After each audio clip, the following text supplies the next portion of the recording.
Hi ma'am, நாங்கள் ஒரு YouTube சேனல்லேருந்து வந்திருக்கோம். உங்கள் சக்ஸஸ்க்கும் நீங்கள் இவ்வளோ டெவலப் ஆனதுக்கு என்ன காரணம்னு நினைக்கிறீங்க? என் சக்ஸஸ்க்கு வந்து hard work, consistency plus time management இது மூணும் இருந்துச்சுன்னா கண்டிப்பாக யாரால் வேணாலும் எப்படி வேணாலும் சக்ஸஸ் பண்ணலாம். வீட்டு கஷ்டத்தையும் ஃப்யூச்சரை நினச்சி ஒர்க் பண்ணிங்கன்னா டைம் வேஸ்ட் பண்ணாமல் படிக்க வேண்டிய டைமில் படிச்சுட்டு என்ஜாய் பண்ண வேண்டிய டைமில் என்ஜாய் பண்ணால் கண்டிப்பாக சக்ஸஸ் ஆகிறதுக்கு வாய்ப்பு இருக்குது. ஓகே மேம், இப்போ உள்ள யங்ஸ்டர்ஸ்க்கு நீங்கள் என்ன சொல்ல வரீங்க? உங்கள் சக்ஸஸ்க்கு அவங்களுக்கு ஏதாச்சும் யூஸ்ஃபுல்லான வேர்ட்ஸ் சொல்லுங்கள். ஸ்கூல் லைஃப்பை பொறுத்த வரைக்கும் ஒன்றும் இல்லை. காலேஜ் லைஃப்பை படிக்கிறப்போ என் ஃப்ரெண்ட்ஸோடு என்னை கம்பேர் பண்ணி பார்த்தீங்கன்னா உங்களுக்கே புரியும். 5 years back. இது தாங்க என் காலேஜ், நான் படித்த காலேஜ்.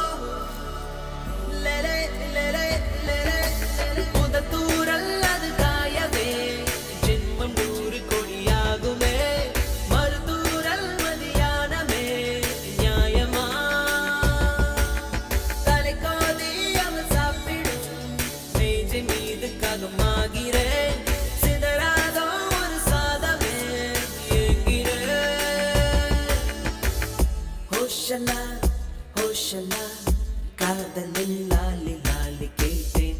ஹோஷலா ஹோஷலா வாழ்க்கையில் நானும் பார்த்தேன்.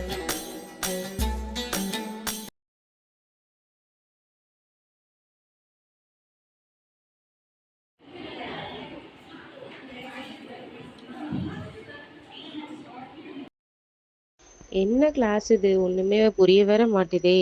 ஐயோ. அவங்க என்ன நடத்துறாங்க? ஐயோ, நோட்டு கீழே விழுந்துருச்சு. Who is talking there? Girls, what are you doing? Last bench, stand up. ஐயோ, போச்சு நம்ம தான். Come here. Come here, I said.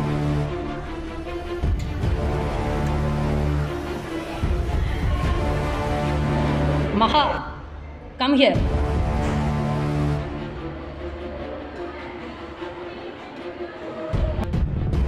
செஞ்சது தப்பு, இதுல சிரிக்கிறது வேற.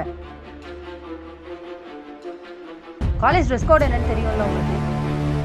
எப்படி பின் பண்ணிருக்கீங்க? எப்படி பின் பண்ண சொல்லியிருக்காங்க? பின்னாடி கையில என்ன வச்சிருக்க? இப்ப என்னமோ பாஸ் பண்ணாலே, என்ன பாஸ் பண்ண அவ? ஒன்றும் இல்லை மேம். பொய் சொல்லாத. மேம் ஒன்றும் இல்லை மேம். சொல்லு, கையில என்ன வச்சிருக்க? குடு. கிளாஸ் ரூம்ல அப்படிதான் பிஹேவ் பண்றதா?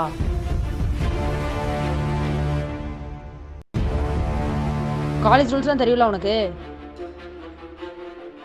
Go and meet HOD ma'am. Go. இப்போ நீங்கள் போகிறீங்களா? நான் போகட்டேன்.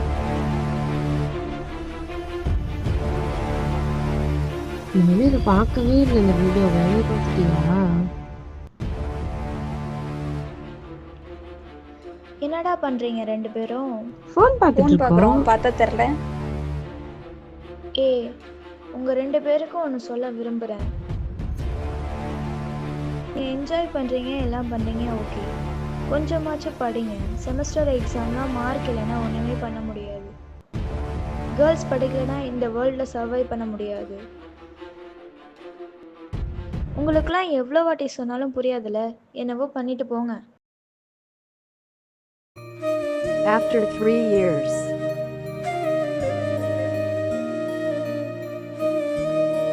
என்னடா பண்ணுறீங்க? என்னாச்சு? இல்லடி, உன் பேச்சை அப்போவே நான் கேட்டிருக்கணும். வீட்லேயும் கஷ்டமாக இருக்குது, இப்போ வேலைக்கும் போக முடியல. உன் பேச்சை கேட்டு படிச்சிருந்தா இப்போ வேலைக்காச்சும் நான் நான் போயிருப்பேன். தான் அப்போவே சொன்னல உனக்கு, எவ்வளோ அட்வைஸ்லாம் பண்ணேன். சரி விடு. இது அப்புறம் நீ தான் எல்லாத்தையும் புரிஞ்சு நடத்துக்கணும், படிக்கணும், உன் வேலையை நீ தான் பார்க்கணும். 1 minute. என்னது இது கோபிகா? Appointment letter. இங்கே வந்து ஜாயின் பண்ணிக்கோ. ரொம்ப தேங்க்ஸ் ப்ளீஸ்.